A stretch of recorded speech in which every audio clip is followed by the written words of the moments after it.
Bienvenidos a otro episodio de Initiative Talk. Soy Claudia Melgarejo y hoy me toca recibir a un profesional del mundo de la arquitectura.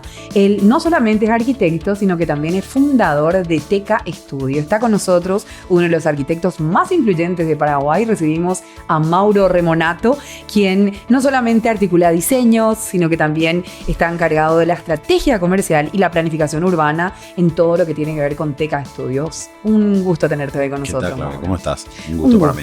Bueno, contanos un poquitito de tus inicios. ¿Cómo es que decidís ingresar al mundo de la arquitectura? Y la verdad que desde chico siempre me gustó todo lo que tenga que ver con la arquitectura. Sobre todo soy bastante detallista con lo que veo, Sí. con los espacios. No una cuestión de dibujar, siempre me gustó dibujar, pero no es que fui un excelente dibujante. Pero sí prestaba mucha atención a los lugares donde estaba y me llamaba mucho la atención la arquitectura en sí, ¿verdad? Entiendo. Y contame un poquito. ¿Tenés arquitectos en tu familia o es algo que a vos nada más te llamaba? ¿Cómo se realmente vio mi eso? papá es ingeniero, pero no es tampoco ingeniero civil. O sea, no tiene mucho que ver con la construcción. Pero no tengo realmente arquitectos en la familia. Sí, es algo que te Fue gustaba. algo mío nomás. solamente, sí. Vos mencionaste algo interesante ahí, porque antes había como un concepto de que vos sabés dibujar, entonces ibas a ser un buen arquitecto. Ese concepto como que cambió un poco, ¿verdad? Cambió bastante realmente. Ya en los últimos años, más aún, porque con la aparición de la inteligencia artificial, el cambio ya es muy radical. Pero ya desde la época en la que yo estaba en la facultad, si bien todo el mundo te decía, sabes dibujar, puedes ser arquitecto, yo creo que eso no es tan así. O sea, ser arquitecto no solamente saber dibujar bien, sino saber entender los espacios, hacer unas construcciones que sean construibles, que sean vivibles, que se puedan mantener en el tiempo. Eso estamos hablando si hablamos más de área residencial, pero si hablamos más de un aspecto más corporativo, planteándole al cliente soluciones que respondan a una necesidad propia, una necesidad de la empresa, una necesidad del mercado. Y creo que como arquitecto tenemos que mezclar todo ese conocimiento, ¿verdad? Entiendo. ¿Y cómo nace Teca Studio? Entiendo que tenés una socia. Sí, tengo una socia que es Luján Rojas. Nosotros veníamos trabajando ya años atrás juntos. Y bueno, ya hace 6 años, digamos, lo formalizamos como una sociedad que es Teca. Pero ya tiempo antes, muchos años, ya veníamos trabajando de la misma manera. Trabajamos mucho en proyectos de edificios residenciales, realmente de todo tipo, corporativo. Hemos hecho muchos edificios de oficina. Es más, hemos diseñado hasta un zoológico hace un tiempo. ¿Ah, sí? En Ciudad ¿Acá en del Paraguay? Este, ¿En Ciudad sí, del para Este? Itaipú, que se está construyendo. Entonces siempre tenemos proyectos bastante variados, ¿verdad? Ah, realmente variado. ¿Qué significa Teca? Y en realidad tiene mucho que ver. Primero hicimos un estudio de branding, nos gustó mucho cómo sonaba y la imagen que tenía el logotipo, pero se refiere sobre todo al uso de tecnología en la arquitectura. Ah, O sea, mira. nosotros como oficina y que desarrollamos muchos proyectos de mediana y gran envergadura, intentamos aplicar tecnología apropiada a cada uno de los proyectos, ¿verdad? Siempre investigando un poco lo que hay afuera, qué se usa, para aportar de la mejor manera posible la constructividad de cada proyecto. ¿Te referías a tecnología no en el desarrollo de los proyectos, sino que dentro del desarrollo de lo que va a ser en la vida de las personas o del usuario que va a estar utilizando tu obra, ¿no? Sí, y de la tecnología constructiva también. Ajá. O sea, nuevos tipos de materiales, nuevos Ok. tipos de sistemas, no sé, eficiencias energéticas. O sea, tenemos mucho que ver con el tema de sustentabilidad. Hemos hecho edificios sustentables que tienen certificación de sustentabilidad Sí. a nivel internacional y es un valor agregado que nosotros le damos al cliente de brindarle edificios que sean sustentables con el ambiente, por así llamarlo, ¿verdad? Y contame algunos de esos edificios. ¿Cuáles serían, verdad? Y bueno, el BVA, que fue el primer edificio LEED Paraguay, 2008-2009 aproximadamente. Que fue icónico, me acuerdo Que muy fue bien. cuando icónico, se de hecho en su inaugura, momento fue el sí. cuarto edificio LEED en Sudamérica. Ujú. LEED es una certificación internacional como una ISO de edificios sustentables, ¿verdad? O sea, te garantiza al cliente que el edificio sí es sustentable. Pueden haber edificios sustentables que no estén certificados, es válido Claro. también. Pero es como el nutrition facts de las galletitas que vos ves y te dice, bueno, no tenés tanto calorías, tanto carbohidratos. Es bueno, como un ISO, digamos. es un ISO, ¿verdad? pero de la Sí. sustentabilidad. Entonces te ahorras tanto de energía, ahorras tanto de agua y eso está medido y está evaluado por profesionales. No es que a alguien nomás se le ocurrió decir cuánto ahorra, ¿verdad? O cuán sustentable es. Bueno, ¿y qué diferencia entonces Ateca Studio de otros estudios en el mercado?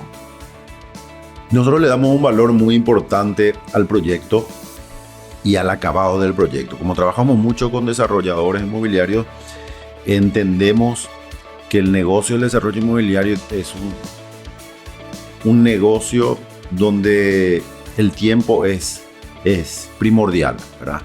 Entonces, un edificio se tiene que empezar, se tiene que terminar en un plazo y en una calidad que el cliente o el desarrollador inmobiliario está vendiendo al consumidor final, ¿verdad? Entonces, trabajamos mucho en hacer que ese proyecto sea ejecutable de esa forma en ese plazo. O sea, trabajamos con muchas tecnologías informáticas. Eso es vital, ¿eh? Porque también hay un perjuicio económico cuando se demoran mucho Totalmente, las obras, ¿no? O sea, para un perjuicio económico para la constructora, es un perjuicio económico para el comprador porque no tiene el producto que tenía que En la tener fecha en que la tenía fecha que tenía planificado, planificado. O sea, realmente es un atraso en una obra, o no solamente en la obra, sino todo el proceso de trabajo, ¿verdad? Que empieza mucho antes para el desarrollador de la obra. Empieza desde la selección del sitio, las ideas iniciales, qué se va a realizar, todos los estudios previos. Entonces, la demora en ese plazo afecta al desarrollo, afecta al negocio y afecta, como te digo, a los consumidores finales. Y nosotros la verdad que trabajamos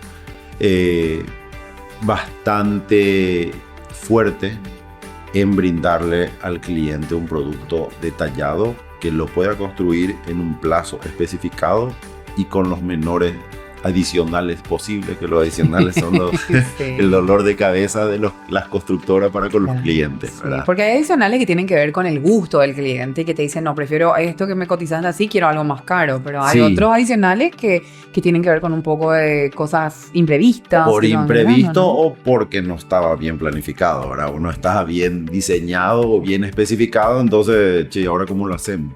Y bueno, y entonces ahí aparece un adicional. Entonces tenemos que minimizar los adicionales. Claro, sí, para que no impacte tanto en los costos principalmente, Por supuesto, me imagino. Sí. los sobrecostos. ¿Y qué crees que le falta a Paraguay en el tema de desarrollo urbano sostenible? ¿Hay mayor conciencia? La Hay gente te mayor pide, así como conciencia. quiero un edificio green, quiero que... Normalmente los que son más corporativos sí. Ajá. O sea, edificios de una misma empresa sí piden más. Lo que es más residencial todavía no tanto, porque como la mayoría son para vender las unidades, entonces si es tan sustentable o no, como que al desarrollador todavía no le es número. Pero sí ya hay algunos desarrollos residenciales que son un poco más, o sea, que son sustentables. Y yo creo que de a poco se va a ir generando conciencia. Uh-huh. Y sobre todo generando un estándar, porque cuando empiecen a aparecer y se genere un estándar, vos vas a tener que hacer igual, porque si no salís fuera de mercado, Que la gente te vaya gana la pidiendo porque competencia. ya vio que Exacto, existe, que claro, es cómodo, que se ahorra, ¿verdad? Exactamente. Y realmente hay un ahorro Y que le importante. hace bien al ¿verdad? medio ambiente, ¿no? Así mismo. Pero sobre todo la sustentabilidad, como yo siempre digo, tiene que ser rentable. O sea, porque hablar de sustentabilidad solamente por hablarlo, por una cuestión más de responsabilidad social, finalmente tiene que haber un número detrás. Nosotros hemos hecho algunos proyectos que ganamos inclusive concursos demostrando que siendo sustentable a largo plazo, y más, ni siquiera era tan largo plazo, era un mediano plazo, tenía unos retornos de la inversión mucho mayores que no siendo sustentable. Uh-huh. O sea, ahorro energético, ahorro de agua no tanto, porque nuestro costo de agua no es tan elevado, pero en un edificio de oficinas grande el consumo energético es importante. Y tener un ahorro del 40%, básicamente te genera un retorno mucho mayor y un periodo de pago que se puede achicar a 5 o 6 años, ¿verdad? ¿Sabes qué? Quiero hablar ahora un poquitito de cómo cambió el mundo de la arquitectura desde la visión de negocios, ¿verdad? Antes lo conversábamos recién nosotros fuera del aire, ¿verdad? Como que el arquitecto tenía comprometida su vida profesional y como que no había esa visión de, no, voy a generar algo más corporativo, algo que esté más estructurado, donde yo también pueda tomarme mis tiempos, donde no todo el negocio dependa de mí, ¿verdad? ¿Cómo es una arquitectura, un estudio de arquitectura con una visión empresarial? ¿Vos ves algo diferente. ¿Dónde te inspiraste para que Teca vaya apuntando a ese lado? Y realmente yo creo que fue cambiando por la forma de moverse del mundo, que hoy teníamos un mundo mucho más globalizado, donde tenemos mucho más trabajo, todo es mucho más inmediato, por ende tenemos más obras o tenemos más proyectos. A lo mejor antes un arquitecto tenía un proyecto que estaba trabajando durante un año y pico y estaba trabajando exclusivamente en ese proyecto o en 2 o 3 Y hasta más, terminar ¿verdad? no tomaba otro, No ¿verdad? tomaba otro, por ahí tenía, si tenía un estudio un poco mayor, ya tenía algunos proyectos más. Pero hoy en día hay una complejidad, digamos, y una cantidad de trabajo que es mucho mayor. Entonces, uno tiene que empezar a organizarse mejor, a armar una empresa, a verlo desde una visión mucho más estratégica del negocio para poder cumplir con distintos clientes. Y sobre todo que hay mucha más inversión inmobiliaria a nivel de desarrollo inmobiliario, ¿verdad? Entonces, para nosotros como arquitectos tenemos muchos más clientes de ese tipo, cuando antes a lo mejor los arquitectos hacían más residencias particulares, ¿verdad?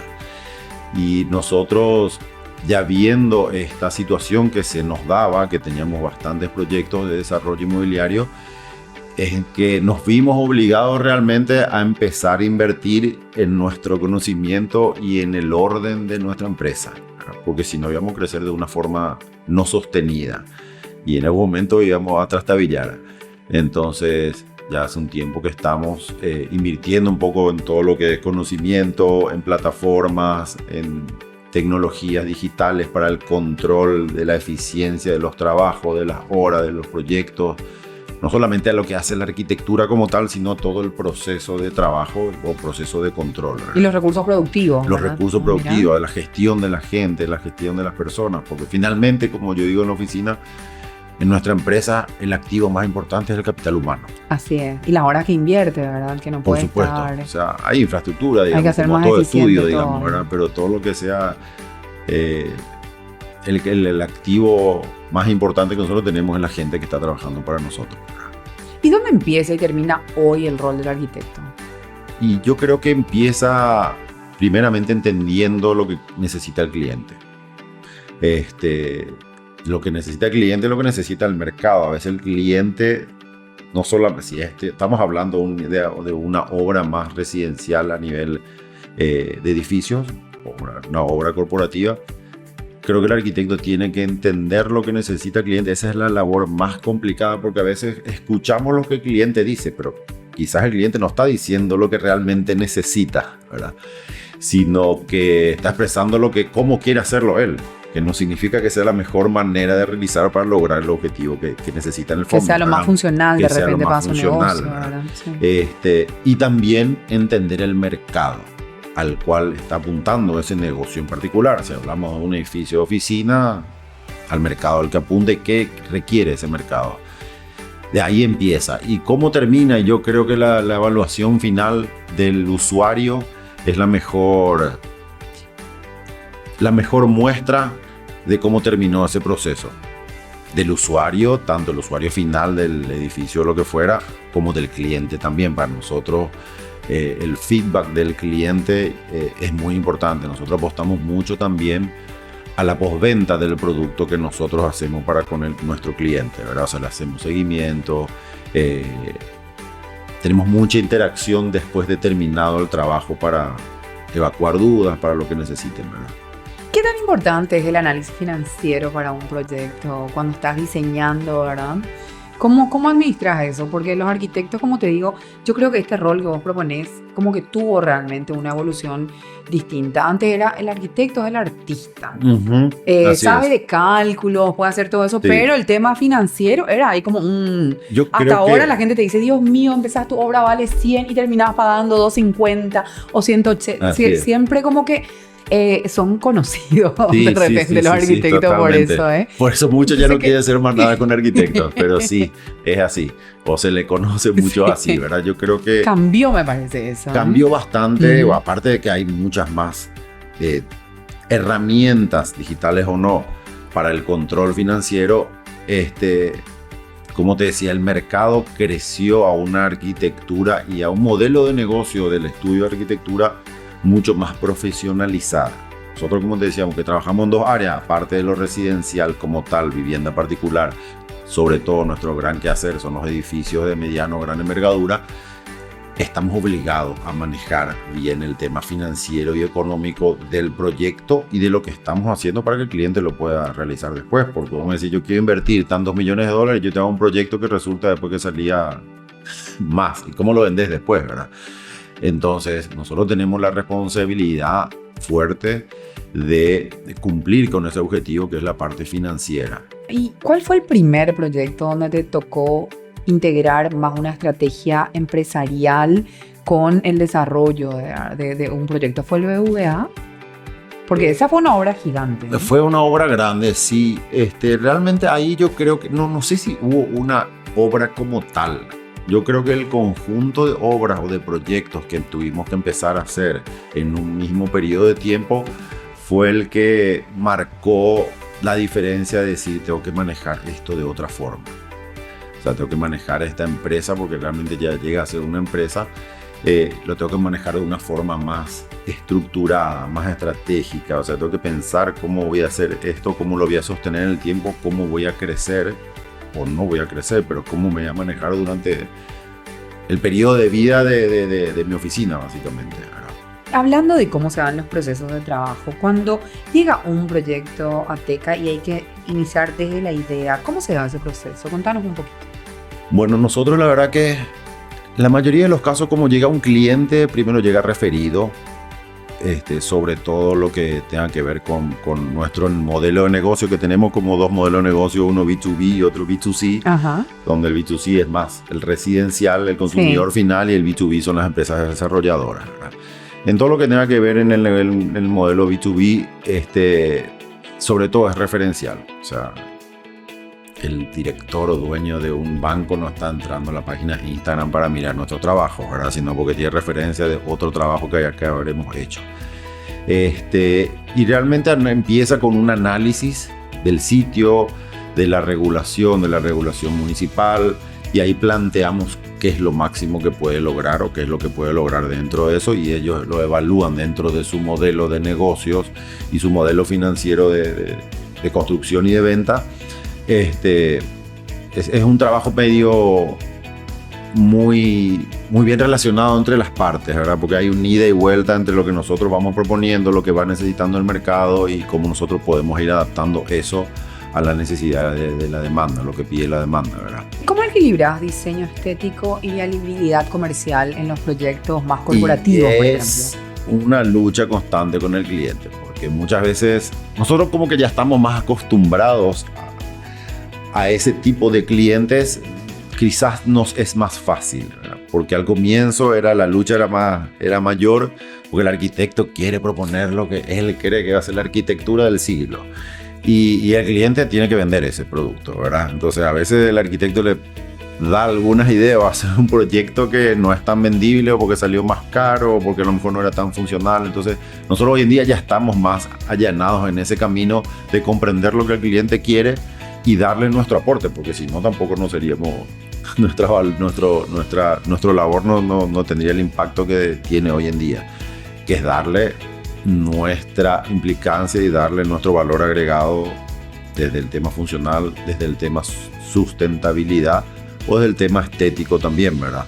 O sea, yo creo que nuestros proyectos conjugan bien lo que necesita el cliente y le damos las herramientas para poder obtenerlo. Y contame un poquito, ¿cuáles son los desafíos que enfrentás hoy con ese cliente o con ese inversor? ¿Vos ves que hay un cambio, hay como una sofisticación en los gustos? ¿Cómo ves que está el cliente hoy? Realmente el cliente, bueno, hoy hay mucha competencia, si estamos hablando de clientes, sobre todo del área de edificio residencial, hay mucha competencia, entonces el cliente busca optimizar los costos. Y ahí es que creo que el arquitecto tiene una labor importante a la hora de plantear lo que vaya a plantear, ¿verdad? Ya sean métodos constructivos, materiales, lo que fuera a plantear, es bastante importante esa relación con el cliente. Bueno, y ahora me gustaría hablar de Paraguay urbano. Yo creo que en los últimos años se ve un cambio muy importante en la fisonomía de Asunción en particular, ¿verdad? Incluso nosotros que recibimos muchos extranjeros acá en la Escuela de Negocios, Cuando vienen, algunos que vinieron antes nos dicen, yo no esperaba que Paraguay haya cambiado tanto en el último periodo, ¿verdad? ¿Qué potencial ves en Asunción y alrededores para desarrollos urbanos? Y yo creo que, bueno, Asunción está creciendo, ya viene creciendo sostenidamente hace un tiempo, en parte forma ordenada y en algunos otros sitios no. Yo creo que el cambio importante viene dado por la inversión privada. La inversión pública no está acompañando de la forma que debería de acompañar la inversión privada, y quizás creo que falta un poco más por parte del municipio de esclarecer mejor las reglas o tener un plan a un poco más largo plazo, ¿verdad? Porque muchas reglas como que se van cambiando por el camino, entonces empieza a aparecer un cierto desorden. Como que falta un master plan para Asunción. Sí, existe un plan de estudio de uso de suelo, un plan regulador, realmente está. Pero yo creo que falta un poco más de revisión de ese plan, sobre todo de la forma en la que se está invirtiendo hoy en día. Entonces, en cuanto a la planificación urbana, yo creo que esa es un poco la situación, ¿verdad? Y me preguntaste también cómo veía en cuanto a las áreas y la apropiación, digamos, el uso de suelo. Yo creo que se va a ir expandiendo Asunción hacia zonas que de hecho ya están expandiéndose, como Mariano Roca Alonso, Limpio. Esas son zonas que creo que están con un déficit mayor habitacional, de un nivel de habitacional un poco inferior a lo que se está dando en Asunción. Estoy hablando a nivel de lo que la demanda está necesitando. Pero sí, creo que sectores como Luque, todo un poco la periferia de Asunción, toda esta inversión que se ve grande, se ve muy fuerte en Asunción. Y la zona de Chaco y el Chaco está totalmente preciosa. Esa zona está muy... Sí. Yo vengo por el Chaco a Asunción siempre y encuentro que es preciosa la zona. Sí, ahí hay mucho desarrollo inmobiliario, realmente hay muchos emprendimientos, falta todavía porque es algo que son desarrollos a muy largo plazo, pero es un sector, no solamente área residencial, hay sectores de logística, industria, un poco más alejado, parques industriales, o sea, realmente es un sector donde, de hecho, el crecimiento de Asunción hacia Chacoí se venía estudiando hace muchísimos años. Y según lo que vos decís, entonces las zonas con mayor potencial de crecimiento serían las que están alrededor de Asunción. Sí, sobre todo la parte norte también, Limpio y demás, yo creo que tiene un gran potencial de crecimiento. Pero, como decimos, es necesario el acompañamiento público, ¿verdad? O sea, porque para que el inversor privado vaya a hacer cosas, vaya a realizar inversión, necesitas también toda una inversión pública que acompañe. O sea, necesitas escuelas, necesitas hospitales, necesitas vías de circulación, rutas, o sea, necesitas mucha cosa también, mucha infraestructura para que lo privado funcione. Entiendo. Entonces lo que yo veo es que vos le das un importante rol a la inversión privada para todo este cambio que se está dando a nivel urbanístico. ¿Y qué políticas públicas son las que, según vos, deberían ser implementadas? ¿El desarrollo de infraestructura vial es quizás una de las cosas más importantes? El desarrollo de infraestructura vial, quizás mejores alianza público-privada, o sea, que pueda funcionar un poco mejor eso. Y sobre todo un mejor estudio del plan regulador, ¿verdad? ¿Cuál es la importancia que tiene el diseño de la transformación urbana? El diseño como tal es gran partícipe en el uso del suelo, en la visual que uno puede tener de la ciudad, si estamos hablando netamente de diseño, y sobre todo también en la parte funcional, o sea, la experiencia del usuario depende en gran medida del diseño.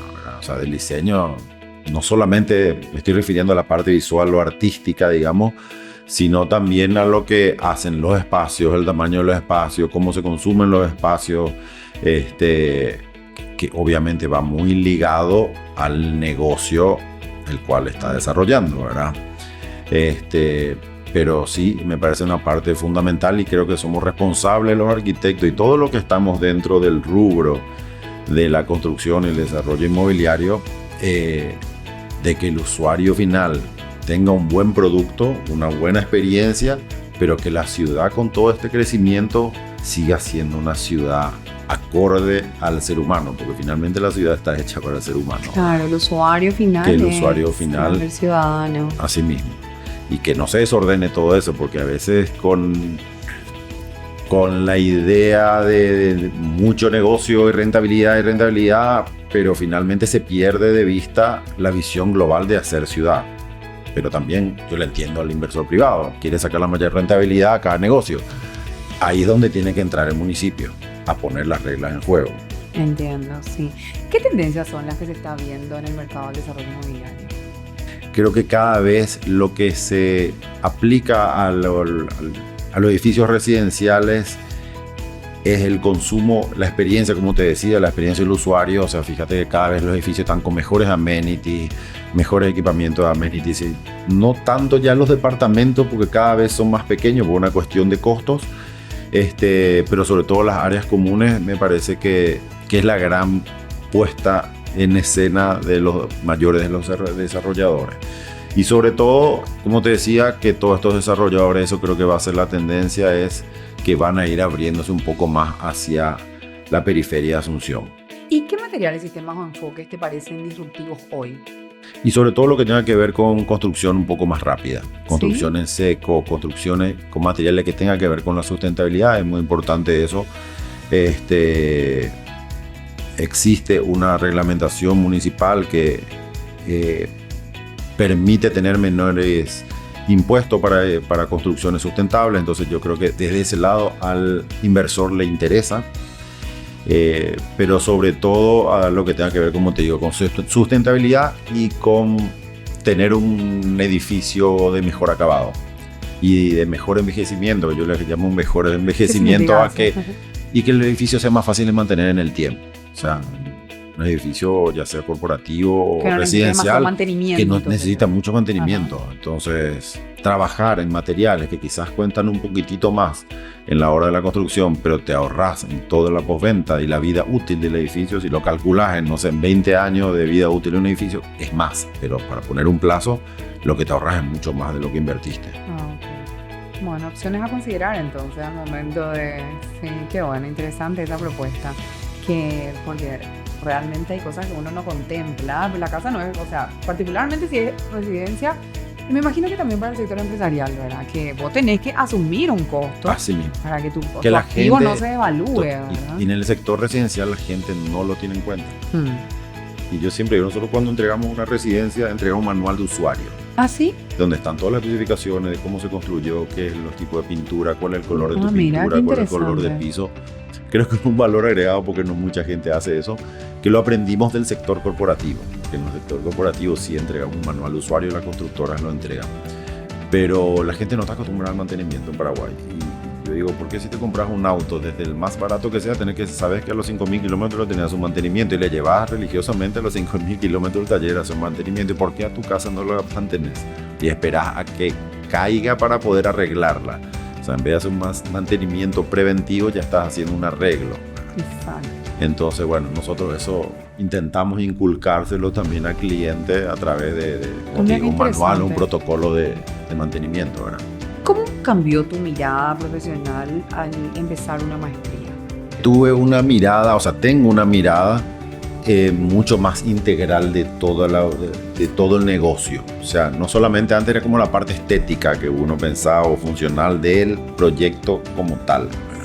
Pero hoy en día tengo una visión mucho más integral desde la estrategia, como te decía, desde la visión, desde la cultura empresarial, desde el liderazgo, desde el marketing, desde un plan estratégico de marketing de cómo vamos a desarrollar todo nuestro negocio a lo largo del tiempo. O sea, es una visión mucho más, más integral de todas estas áreas que antes como que uno le iba viendo solamente en el quehacer cotidiano de la arquitectura y nada más. ¿Y cómo integras la lógica financiera hoy a la lógica arquitectónica? Y desde la lógica financiera de manejo de nuestro estudio, obviamente a través de todo este plan estratégico que te refería, que te estaba comentando, y eso ir contrastándolo con las planificaciones de gastos, inversiones y demás, y de todo el crecimiento que nosotros tenemos como empresa. Y desde el lado de proyecto como tal, más referido a lo que necesita el negocio, necesita el cliente, ¿verdad? Entonces hacemos proyectos donde proponemos y calculamos de que del proyecto que está necesitando el cliente sea lo más eficiente a nivel económico, ¿verdad? ¿Y cómo liderar equipos que tienen que mezclar arte y ciencia? ¿Cómo es el perfil de los arquitectos y tus piezas claves en el estudio? Tenemos perfiles distintos. Tenemos perfiles en la oficina donde hay arquitectos que son más artistas y otros arquitectos que son más técnicos, donde hacen más funcionalidad y desarrollan más lo que el artista creó, digamos. O sea, de hecho, mucha de esa parte también es mi función, la del diseño inicial y el anteproyecto y todo lo demás. Y después con mi socia se dedica un poco más a todo lo que es el proyecto ejecutivo y hacer todos los planos ejecutivos para que la constructora pueda realizarlo, ¿verdad? Bueno, ¿y cómo sos vos al tomar decisiones en contextos inciertos? Y la verdad que soy bastante arriesgado. ¿Sí? Pero, o sea, soy arriesgado, me refiero de que me permito meterme en esa inversión o lo que fuera, ¿verdad? Pero sí tomo todas las precauciones del caso. O sea, investigo, veo cuáles son los riesgos, a dónde podría llegar, cuáles serían los plan B en el caso que suceda una tal cosa. Se lo pienso mucho desde ese sentido. O sea, soy arriesgado en el sentido que no tengo miedo a meterme en algo, pero sí analizando todas las situaciones del mercado o del contexto o de mis competidores. ¿Y qué diferencia un arquitecto que entiende de negocios a un arquitecto que está más enfocado en la parte artística? Y yo creo que la visión de negocios son distintas y el alcance del trabajo que puedan hacer van a ser distintos, ¿verdad? O sea, uno al tener una visión un poco más empresarial creo que va a tener un volumen de trabajo mayor, que tiene un mercado más grande al cual puede apuntar, que tiene distintos modelos de negocio a los cuales puede trabajar. Y aparte, hablando del mercado, no solamente el mercado nacional, sino el mercado internacional, que es donde nosotros estamos apuntando desde nuestra estrategia a empezar a trabajar en el mercado internacional. Y desde la otra visión es, como hablábamos antes, mucho más puntualizada a un proyecto específico. ¿Y dónde te ves aquí a 20 años, Mauro? Y yo me veo como un estudio que lidera el mercado nacional y un estudio donde vamos a estar trabajando ya a nivel internacional también. Sí, ¿qué te gustaría hacer a nivel internacional? ¿Más corporativo? Más corporativo, sí.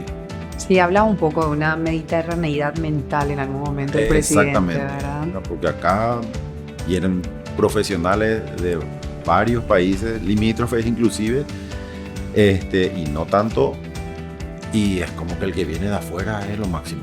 Y realmente muchos vienen por nombre y marca de la empresa más que por el trabajo que realizan, porque yo creo que los profesionales locales perfectamente pueden hacer muchos de los emprendimientos que están haciendo otros profesionales, ¿verdad? O sea, yo creo que falta darnos un poco más de esa fuerza y de sentar pie y decir, bueno, acá estamos nosotros y podemos hacer lo mismo o mejor que otros profesionales que, como te digo, que están viniendo de afuera.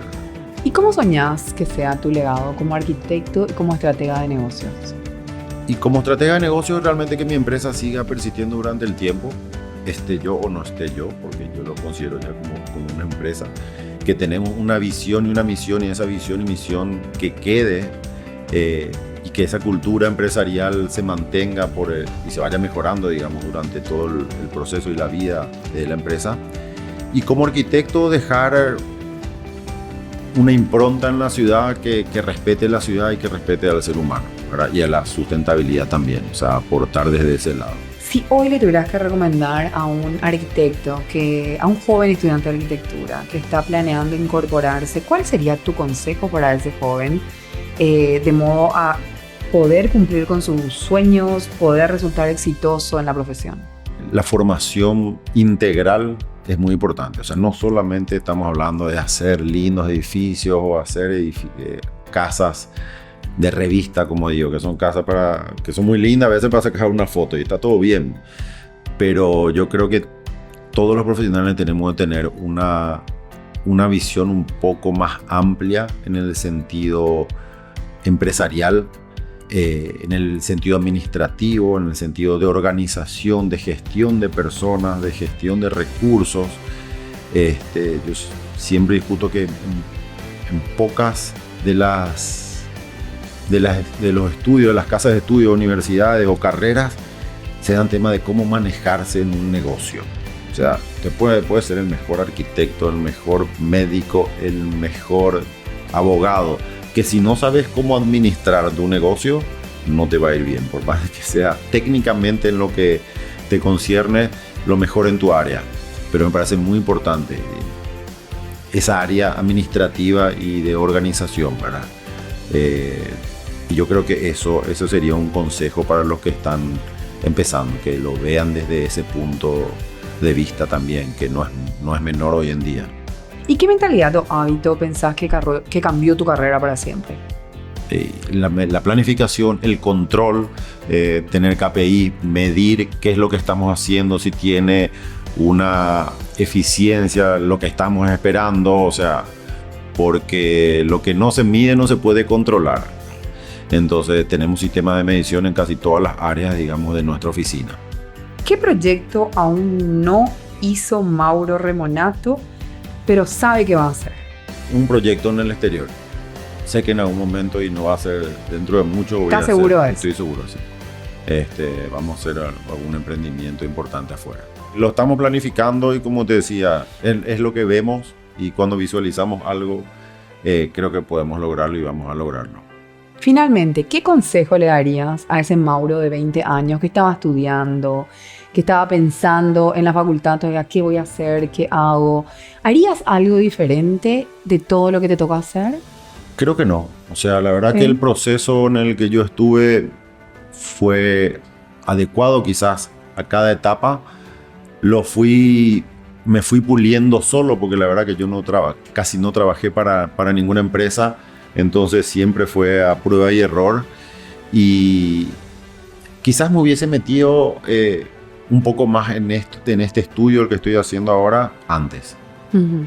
Esa visión más estratégica, haberla tenido con un poco más de anticipación, hubiese cambiado algo las cosas. Bueno, te agradezco muchísimo por estar en Initiative Talks con nosotros. Para nosotros ha sido un placer compartir contigo. Y desde Teca, Mauro nos demuestra que la arquitectura del futuro no son solamente planos, es estrategia, es visión y sobre todo decisiones. Y como bien decía él, ser audaz, ser arriesgado, porque el valor se construye desde la idea. Muchísimas gracias por acompañarnos. Gracias, Flavia. Mauro, y es un placer tenerte aquí en Initiative Talks, donde cada conversación que tenemos es también una inversión en ideas. Nos gusta tener gente que nos inspire, gente en quien podamos tener referentes positivos. Creemos que nuestra sociedad necesita eso fuertemente.